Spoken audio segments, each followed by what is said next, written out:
Deo so Manuele Muredo, va cosa autore di fumetti, a po' 30 anni, va che è autore di fumetti, penso che non sia una cosa che ti capita. Onessi, a me non è una cosa che è capitata, è una cosa che ha po' cercato. Per arrivare a che è autore di fumetti è semplicemente ha po' un'esigenza creativa, l'esigenza di contare conti.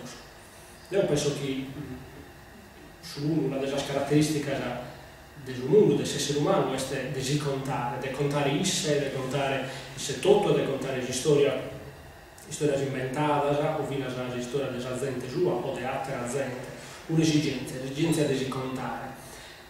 Ovviamente questa è una cosa che è capitata a tutti i popoli del mondo, dai quando gli uomini in questa terra, fino a quando non batte esploso. Quindi, Zico ha chiesto una tratta, che si tratta che tutti sono creativi, sono zicchi. Dopo, in preausa, la maniera di esprimere su medium comics, cioè il fumetto, semplicemente che mi piacchia, non basta un pesso di altro tipo, semplicemente che mi piacchia. E la tipologia del conto che devo fare corrisponde semplicemente a una domanda. Quali sono le storie che a me mi dia piacere leggere, che però non ha salvo? Bene, queste sono le storie che devo fare. Poi, ovviamente, possono piacere, non possono piacere, ma questa è una delle cose che mi permette di travallare a livello buono, e fino a diventare un travallo. Io penso che ovviamente poi gli ascolti sono tutti diversi, cada uno iscritti da genere, della storia sua, però una delle cose che secondo me può fare una lacana tra due scuzzini che chiedono fare gli autori del fumetto, in cui chi resistiti, una delle cose che appare a me anche la differenza, è che quello che resistiti, ma semplicemente, contatta su chi iscritti. Questa appare una cosa, una frase, una dagai, invece non è vero, ma soprattutto sono autori di fumetto, si leggono autori di fumetto, di giovani, e fino a non giovani, ma non solo film, che non sono buoni, sono un fatto semplice, che racconta cose che non rischiano.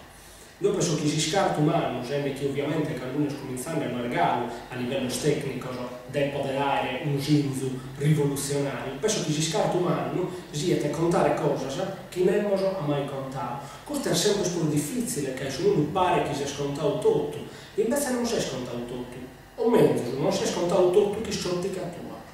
Quindi la cosa importante per me è cercare di avere un'ottica propria. Ovviamente non hanno questa cosa mia sia questa cosa definitiva, anzi, sopra dei sistemi che dopo che devo trattare.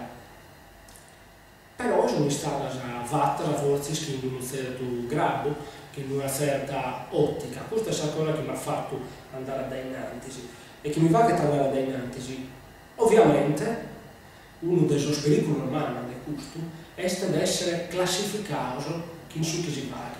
Uno dei suoi pericoli normali promene, come l'autore dei 30 anni, chi in ballo, 4 anni e mezzo, travalla a livello professionale sul mondo dei suoi comics, e chi sul pruso del suo travallo ormai, e sul senso umano che deve lasciare questo mondo, o sul senso minore che deve lasciare questo mondo, sul fatto del fatto del fumetto sacro. Ma a questo punto è schidero sul curso, ma non so pezzi curso, quindi come si sfida nuova promene a essere, giustamente, a mostrare a tutto il resto del mondo come è giusto che un piccino usato, che ha deciso di avere il suo fumetto sardo, se questo l'ha dato una marcia in pruso, podata, che si battesse ottica, che si raccontare contro chi non ha una connotazione specifica, va che ne barrare con il suo sconto sardo. Forse va a resistere, forse no. Vamos a dire.